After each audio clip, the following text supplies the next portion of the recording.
Je suis Nina Barounina, une alien extraterrestre, colonisateur, femelle, qui a eu 8 enfants en grossesse. C'est la 3e vidéo que je fais ce soir, dimanche de Pâques évidemment. Je parlais à la lumière, de mettre des photons, des particules lumineuses dans l'ADN des humains. Ça pourrait leur donner des propriétés qu'ils n'ont pas. Ça veut dire, spécialement tout ce qui touche le cortex, le système nerveux central,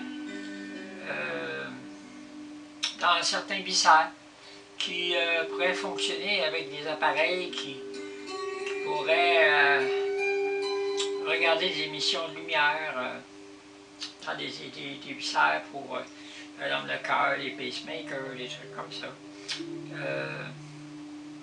Des trucs, des lumières qui pourraient vibrer avec d'autres lumières. Il faut songer, par exemple, à des implants extérieurs, comme des trucs qu'on met sur l'oreille, qui pourraient émettre de la lumière qui vibre avec l'autre lumière en harmonie, puis qui produit des entrées dans le cerveau sans mettre des électrodes. La lumière où on pourrait mettre de l'information dans le cerveau.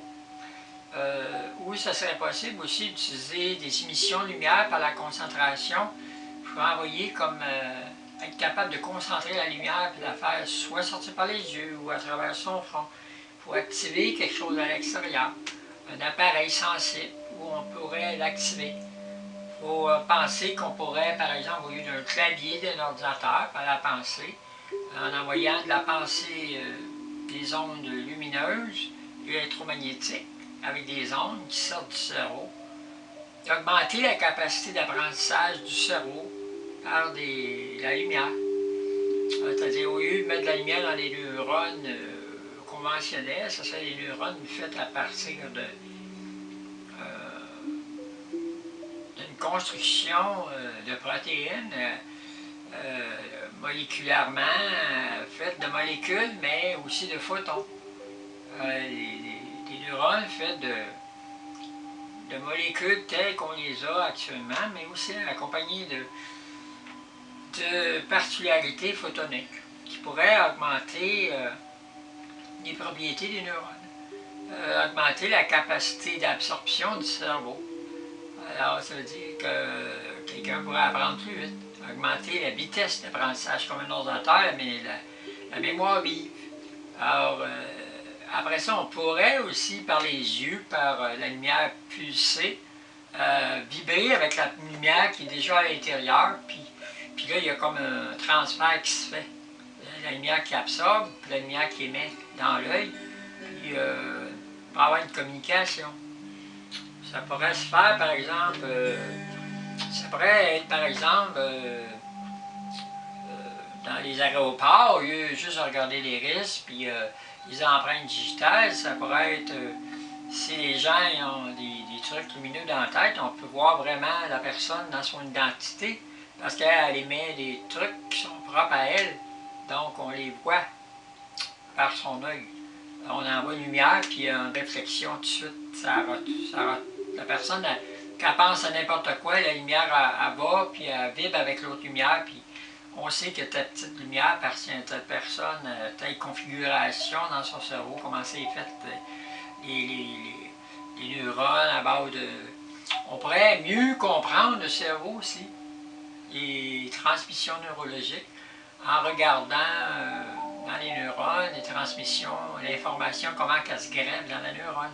Aller beaucoup plus loin qu'on va là au niveau moléculaire, puis submoléculaire et nanomoléculaire, puis encore plus petit, pour comprendre, puis à partir de ça, on pourrait, à partir de certains principes, lois du cerveau, copier, puis élaborer des ordinateurs encore beaucoup plus puissants, beaucoup plus précis, faire des appareils, des sondes spatiales, faire des satellites encore beaucoup plus puissants, basés sur le cerveau humain, ça va très très très loin. On pourrait remplacer des médecins par des appareils qui remplaceraient le cerveau d'un médecin. pour des évaluations mineures. Ça passe par la maison, puis les gens, ils prennent le rendez-vous déjà, puis à l'endroit le plus proche. Ils n'ont pas à attendre dans les salles d'attente, ils ont un rendez-vous, ils présentent telle date, telle place, ils rentrent là tout de suite. Si c'est urgent, ben là, ils savent tout de suite. C'est automatique par l'ordinateur, il y a quelqu'un qui vient les chercher, puis ça pourrait être des drones beaucoup plus vite que les ambulances habituelles. On s'en va dans un monde de technologie très très avancé, mais ça prend du temps les humains, parce que ça prend beaucoup d'argent pour investir, puis ils ont peur. Hein? Ils vont tranquillement, parce que la société, un changement brusque, ça fait peur à la société, fait qu'il faut pas brusquer, il faut y aller tranquillement. Quand ils ont changé l'auto à essence, l'auto électrique, ça se fait tranquillement, mais c'est un changement brusque, et des fois les gens n'y embarquent pas. Comme la télévision quand elle est sortie, la radio quand elle est sortie, la couleur quand elle est sortie, les ordinateurs quand ils sont sortis, les téléphones cellulaires. Alors, tout ça, il faut faire avancer. Hein? Alors, la lumière, mettre de la lumière dans les êtres humains, puis changer les protéines pour d'autres particules, ça pourrait changer le corps d'un humain pour aller dans des zones où c'est plus chaud, plus froid, de changer les particularités des êtres humains pour différents types de travail. Ça pourrait être des choses qui pourraient être réversibles. Par exemple, quelqu'un va dans une zone de chaleur, pourrait avoir des vaccins appropriés ou des trucs inconscients pour varier son corps pour aller à un endroit très chaud, puis après ça, le faire revenir à un endroit très froid sans qu'il meure. Capable de respirer des gaz qu'on n'a pas. Ici, des gaz qui seraient toxiques. Aller sur des planètes où il n'y a pas de gaz comme la Terre, l'oxygène, respirer du carbone, puis pas mourir. Tout changer. On peut changer le corps d'un être humain. On peut faire ce qu'on veut. D'ailleurs, les êtres humains ont été bâtis par Dieu, par le Christ, qui est une lumière, en fait. Puis les extraterrestres, ils travaillent avec la lumière. Ce ne sont pas des dieux, ils sont différents de Dieu. Moi, je suis différent de Dieu, je ne suis pas créé par Dieu, je suis sur une autre planète. D'accord, oui, mais il est en mutation parce que je suis un esprit extraterrestre, je ne suis pas une âme. Donc, je ne vais pas avec vos principes religieux, je vais ailleurs.